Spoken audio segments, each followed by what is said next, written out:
Our Seeds of Faith for today is entitled The Transformation Starts in Our Homes. The pandemic caused by COVID-19 has brought some protocols that prohibited mass gatherings like church services, movie screenings, and many more. This led churches to be creative and use social media to broadcast worship services.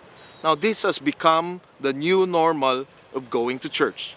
Of course, we long to go to our local churches and worship together. Now, there is one thing that we need to realize in this experience, and that is the worship services that are happening in our homes are similar to what happened during New Testament times. The worship services in the first century happened in the houses of Christians. For example, in Acts 12:12, it tells us that Peter went to the house of Mary, the mother of John, also called Mark, where many people had gathered and were praying.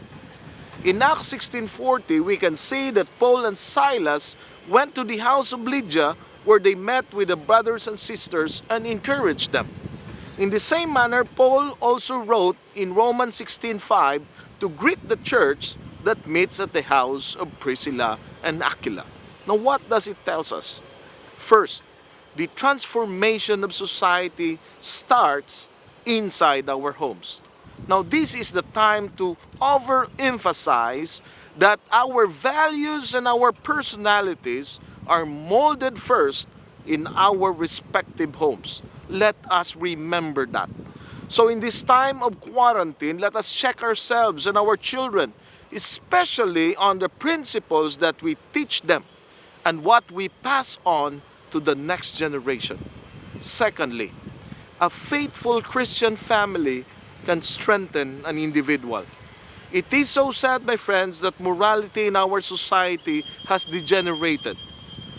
A recent report states that 40 to 50 Filipino children, ages 10 to 14, give birth every week. Imagine that. Imagine that, my friends. This should wake us up. There is even graft and corruption in the distribution of goods to needy people in this time of the pandemic. My goodness, we have to wake with this kind of development. We have to wake up. We should not just profess to be Christians in our lips and in our biodata, but more so in our deeds. We need Christian families to lead the way. May God bless us all. Amen.